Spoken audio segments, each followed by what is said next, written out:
Hey BookTube! Well, I thought I should do a bit of a catch up and find out how everybody's doing. I trust you're doing well and that you're surviving the crazy times that is 2020. Who saw that one coming, hey? Anyway, of late I have been doing quite a bit of reading, which is pretty awesome considering that my schedule is so busy right now. I just don't know whether I'm coming or going. I'll just give you an idea. That's my week's work that I've got to work through. So yeah, I'm busy. But of late, I have been reading, well, I make it sound like it's tons of South African books. I've read 2 South African books and made me think of a 3rd South African book that I read last year. And because the ideas are kind of interconnected or it got me thinking about one another, I thought I'd take this opportunity and just have a bit of a chat about it. So the first book I'd like to talk about is Johannesburg by Fiona Melrose. And this book is quite blatantly said to be written in homage to Virginia Woolf's Mrs. Dalloway.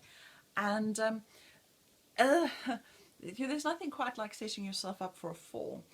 But let's put all of that aside. I'm not really going to talk too much about the Mrs. Dalloway side of this. In fact, I don't think I'm really going to touch on much at all, because if you want to read about that, if this does capture your interest, there are tons of reviews out there on Goodreads and on YouTube where you can get that point of view.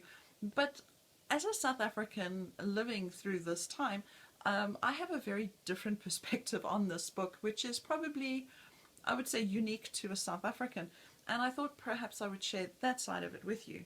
So the first thing that I need to tell you is that this story is set on one day, and that day is the 5th of December 2013, and that is the day that Madiba died. If you don't know, Madiba is Nelson Mandela. And there were rumours that, I'm going to put this down, take a close look, book.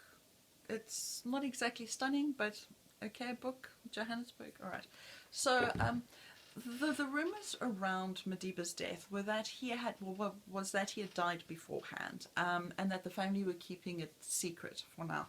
And I think that is metaphorically and figuratively and literally handled throughout the story. I'll come back to that idea in a second. So you have an amalgamation of characters in this book. There are some that are rather annoying, like Peter. There are some that are frustrating, like Neve.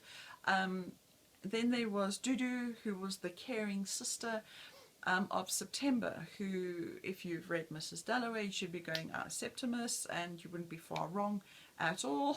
You'd be very accurate, 100% there. And then you have Jin, who was named after, I think it was her late great aunt or somebody along those lines, who was an Aunt Virginia, and you don't need to stretch your mind too far there. And she is arranging a party for her mother's 80th birthday. So there you've got the Mrs. Dalloway connection, and you've got September. Now, I think the first criticism with this is that it's got far too many characters. I've heard people say that this is an attempt to try and recapture the feeling of Johannesburg, the city, and that in itself is hilarious, because Johannesburg is huge.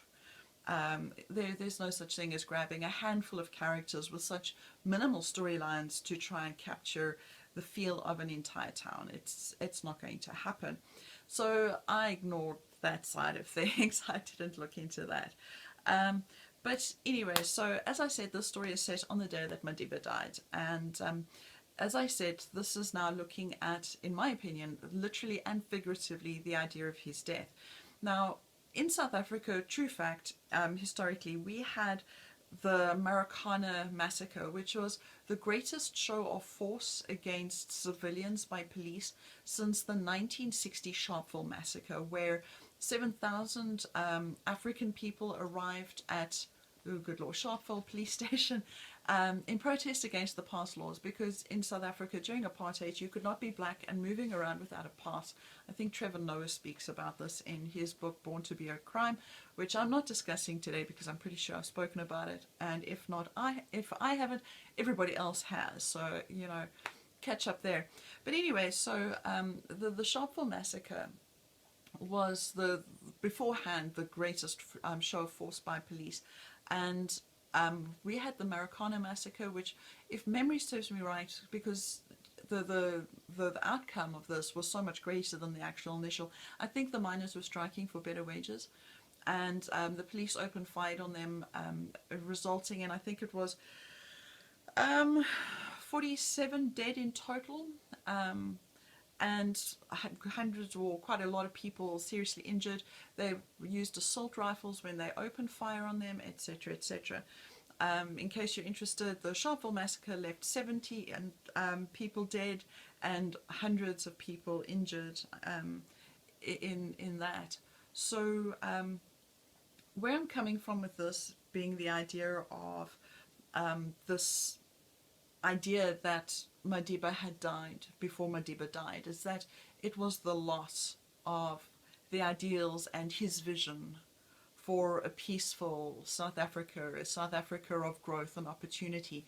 And this book is not a book of where the streets are paved with opportunity and freedom for all, etc., etc., and fairness and justice and stuff like that. It's not in here. And so I thought that was a very interesting angle. But what is strange, I thought, is that Fiona Melrose, I was going to say Melville, Fiona Melrose chose, instead of calling it the Marikana massacre, she chose to change the name, and she called it Verloren, which would mean lost. It takes away some of the historical background, I think, because somebody who doesn't know the situation in South Africa might not know to go look up and see if there was something that's similar that happened in the past. But at the same time, the idea of this massacre being, well, named, the place lost, actually captures the feeling for these people who thought they had achieved their freedom and a future and whatnot to still be back where they were, under the hands of their own people. And so I thought that was really interesting. As a whole, I couldn't really recommend this book. As I said, I thought it was interesting from that angle. I also thought it was very interesting that these group of people are all intertwined within a very short distance of one another. You have September, who was injured in the shooting at Verloren, who is squatting in the residential area where Jin and her mother live. But there were some parts that got ridiculous. I mean, I have criticized Anna Karenina for the point of view from the dog, and you have a point of view from the dog. I mean, it's that overwhelming with different characters that the dog even has an opinion. And I love my dog, but I know that his greatest opinion is whether he prefers his biscuits with or without carrots. And it's with carrots, just in case you're wondering. So the next book that I want to talk about is Hum If You Don't Know the Words by Bianca Marais. And this one is one that I read recently. And once again, this is not going to be a startling review. I'm really sorry. I'm sounding horribly mean right now. So this story begins, you'll see why there was this train of thought. This one begins just before June the 16th, 1976.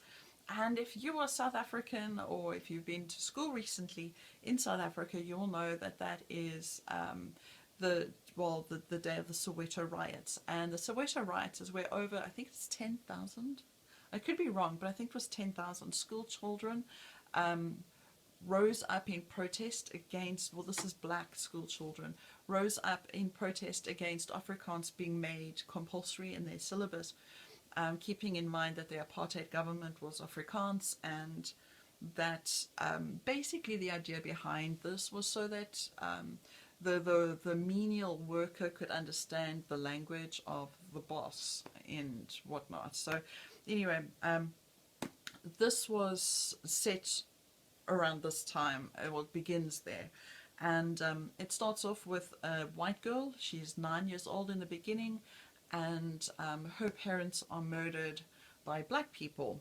the night before or 2 nights before the Soweto riots.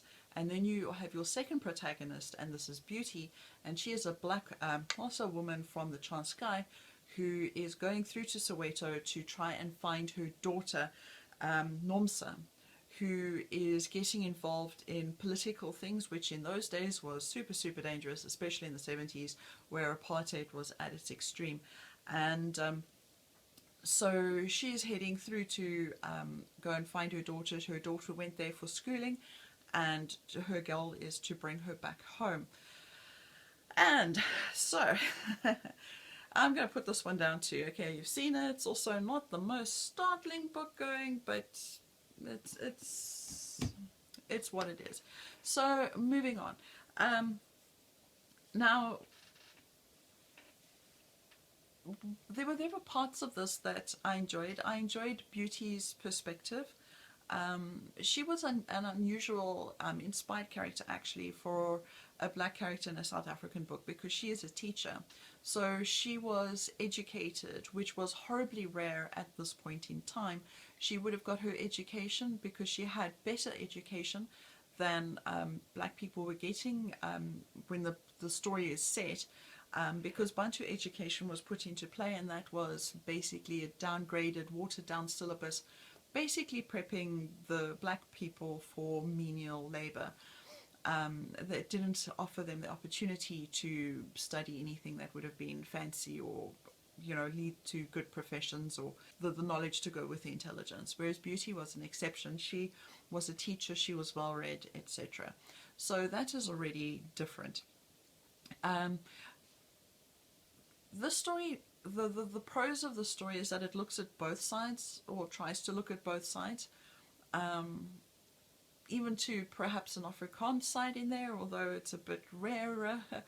But I think, this book's difficult to talk about, because for what it was trying to do, I think it was interesting seeing the Soweto riots from inside the Soweto riots. Although, let's be honest, Bianca Marais had as much chance of being inside the Soweto riots as I did, and I hadn't been born yet. So, I mean, but it's interesting nonetheless, because Beauty is in the middle of the riots as she's looking for Nomsa. And Nomsa ends up, you find out, she's been recruited by Mkhonto Wesizwe, which was the military wing of the ANC, and where she's being trained as terrorist, freedom fighter, choose your terminology. And one way or another, Beauty doesn't approve. She doesn't approve of the loss of life, or the murder that her daughter would be committing, and whatnot.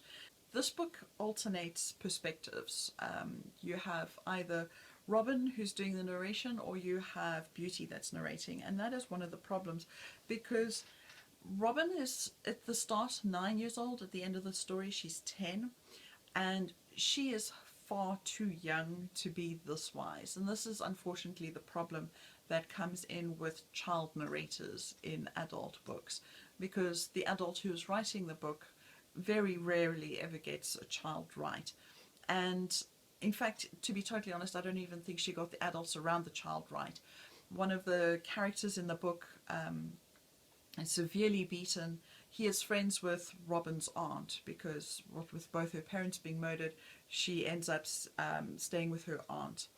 And her aunt is, I want to say Losko, which is a term that nobody besides any South African on this or watching this going to understand. It's direct translation would be loose-headed, somebody who's very flighty. Let's go with that. It's not quite flighty, it's flighty and forgetful, but we'll go with flighty. Flighty is actually a better word. So her aunt is very flighty, and her aunt has gay friends, and they are severely beaten.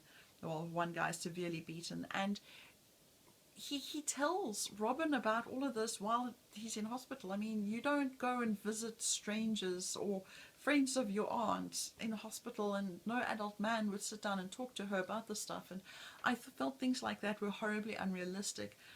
And Robin's understanding of some things I thought was horribly unrealistic. The book also overstretched itself, so it wasn't just looking at racism, which is, let's be blunt. I mean, racism is a huge topic all on its own, and but she had to include homophobia in here, and anti-Semitism, and at the end of the day, all it did was give the impression of a horribly intolerant nation. Which I suppose in those days it probably was, because a lot of things were illegal. It was illegal to be gay. It was pretty much illegal to be black. Mixed races, as you know, well, mixed relationships were illegal, etc., etc. But anyway, so as I said, Robin's aunt ends up looking after, becoming her guardian, and because her aunt is extremely flighty, and this is also literal and figurative because she's an air hostess, so she's literally very flighty as well, and she likes leaving. She tried to get other jobs, but it didn't work out so well, and well, she wasn't employed, and she ends up needing to find somebody to help look after Robin. And cutting a very long story short, Beauty ends up looking after Robin, and this was an interesting idea, but unfortunately I didn't feel it was played to its full potential. So you see Robin in the beginning with her prejudices and the behavior that she'd been taught. You know, black people don't sleep in the house, they sleep in the special room on the side, and I mean they're in a flat, so where's that going to be? And obviously it was things like they don't eat off of our plates and use our cutlery and knives and cups, etc., etc., which is how things worked here. Unfortunately, people were really naive. I mean, you would swear that blackness could have spread by touch. But moving on, so these were prejudices which are real, and they did exist in South Africa. They're not so prevalent anymore unless you're looking at older generations. And yeah, so you had Robin overcoming these issues as Beauty was living in the house, sleeping in her aunt's bed when her aunt was flighty. And the problem with this is that, you know, the two of them were supposed to have had such an amazing relationship, and it never comes across in the book. Unfortunately, everything that they've done together becomes a mention in hindsight. So Robin at the end can do some, oh crikey, I can't remember the name of this type of dancing, but she could do this because Beauty had taught it to her. Well, never saw that happen. Her love for the music that that Beauty liked, South African black music, and you never really encountered this relationship. You saw it, and you were told that they were close, but you didn't actually get to partake in this relationship. It was very much distant. Also, you kind of got, well, I got the impression that she would work a bit with, you know, Beauty and Robin, and then it would kind of go, oh, Nomsa, we need to go and find Nomsa again, and then you would head off back there, and then, so it didn't feel realistic. I've read, there are some amazing books out there where you have great relationships between characters, and this one just, it didn't come across as believable. It was what you were told to believe. It's not what you could actually believe from having read it. And yeah, so I thought there were elements of this that were interesting, but as a whole I didn't really feel that this book won me over. One of my pet hates, unfortunately, for this book is the over-mature child narrator, and yeah, so this one wasn't going to win any prizes, unfortunately. And then the last book that I'm going to talk about is a lot more light-hearted. So this is Death on the Limpopo by Sally Andrew, and this is the third book in the Tani Maria series. It starts off with recipes for love and murder, and then it goes to the satanic mechanic, and then we have Death on the Limpopo. And these are kind of like cozy crime novels, and they're not generally delving into history, although this one does touch on some historical facts that were picked up in this one. So we're just going with this swing. Plus it's also nicer to end on a more happier note. So, Tania Maria, which means Auntie Maria. So one thing you might need to, I don't know, apparently it's a very South African thing, where actually it's not, it's Afrikaans thing. You can't call somebody who's older than you, I'm not talking about a couple of years, you know, somebody who's notably older than you, by their first name. You have to call them auntie or uncle. And as children we couldn't like refer to my dad's boss. We didn't call him Mr. or Mrs. We referred to as Uncle, you know, and Uncle Jake and Auntie Carol. So, and it's now so weird because now I'm in my 40s and I'm kind of, hi Carol. And she kind of like looks at me as though there should be this auntie that's prefixing the whole thing. But it's like, okay, now I'm old enough now, you know, let's just move on from this. Whereas Afrikaans teachers on staff will still refer to the secretary as Tannie, and I don't. I'm just, hey Fran, because I have these crude English roots.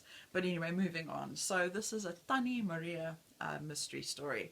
And in the story, you learn right in the beginning that Tannie Maria, well, Maria, that her father had been killed when she was very young. And you find out that her father was working for the ANC. And during apartheid, that was dangerous. And so we understand why, well, we can assume why he died. Now, Maria was raised by her Afrikaans mother. Her father was English. And but she was raised by her mother, which is why she's got her love of food, etc., etc. And it makes her, although she's a very open-minded South African, I would say she still carries a lot of the naivety, perhaps ignorance, that come with a lot of white people in this country, where you don't really understand.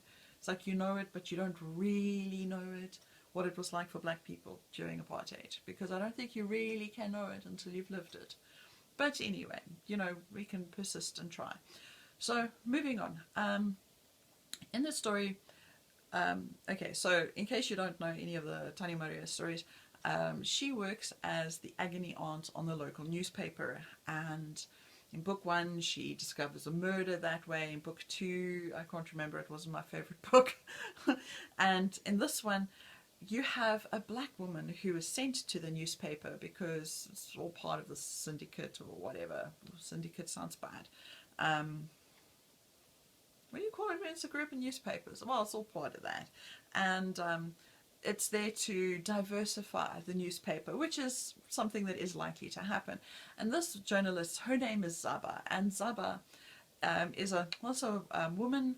She is black, she's beautiful, she's sexy, and she drives a Ducati motorbike. So, you know, there is balls on this chick. And anyway, and Zaba chooses, of all the columns, not to go after the investigative reporter, to try and diversify things there, but she is going to look at the agony aunt column, because Tannie Maria has such a love of food that every time somebody writes in with a problem, she gives them written advice and then a recipe in which to try and make everything better. And to cut a long story short, the story is quite gripping, as there is an attack on the house where, where Zaba and her colleague are staying with Tannie Maria, and it results in a death. And as a result of this, Zaba asks Maria to go with her to go and find out what had happened to Zaba's father, because he worked for the ANC and he was murdered. And he was working with Mkhonto weSizwe, which, as you know from that book, was the military wing of the ANC. And yeah, I'm not going to go into any more of that side of things. So I thoroughly enjoyed especially the first half of this book. And the first half is awesome because you've got all the gripping action, and you know, there's bomb blasts and all sorts of things that's going on. And then we start with the road trip. And a couple of years ago, quite a few couple of years ago actually, my mom and I did this road trip. We went from here, PE, all the way through to Carlitsdorp by car. We overnighted at Uniondale, and we went to the hot springs at Carlitsdorp, and we did wine tasting, etc. there. And Maria and Zaba do some wine tasting there at Carlitsdorp, and they had lunch there at Carlitsdorp. And these are all the places that we went through, and we went to, obviously, the road to Carlitsdorp and through Oudtshoorn, etc. We did diverge at one point because they go up north to the Limpopo, and we stayed along the coast because Sunshine Coast person here.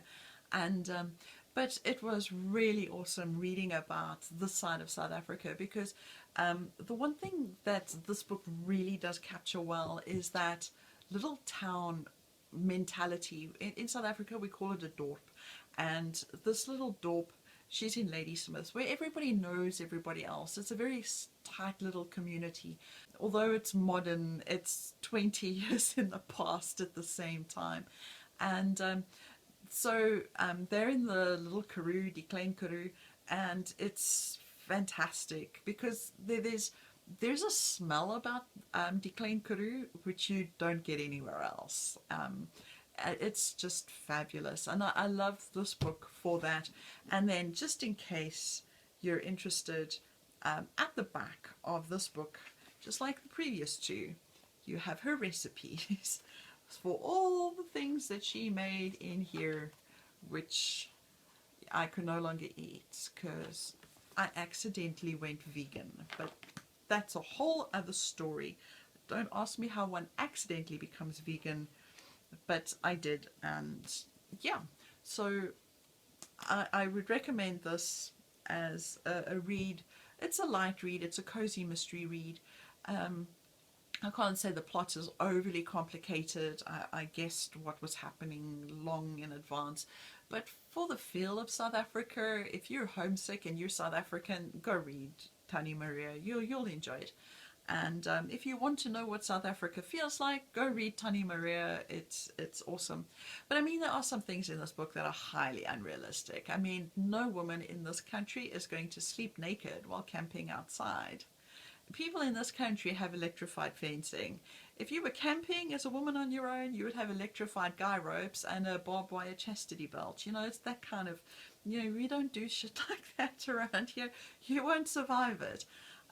So, I mean, there are some things that are unrealistic, and I suppose if I was being super critical of the book, which I should be as I'm talking about it, I would say that I think Zaba's character seemed to change. In the beginning, she was very much hot, top-notch journalist, and later very traditional also person. And although I suppose it is possible to merge both ideas, it's also very difficult to merge the idea of the superstition to go with the career-orientated Ducati motorbike driving woman who wore the same black leathers for the whole trip, which is just disturbing too, let's say. But yeah, I enjoyed it for what it was. It was a light read, felt like home, although I'm at home, so I don't really need to feel at home. And yeah, I thought it was pretty awesome. Anyway, that is me for now. I hope you've found something different from a South African perspective reading South African books. And other than that, stay safe, stay healthy. That's the important thing at the moment. And happy reading. And hopefully I will be able to make another video again sometime soon. Bye for now.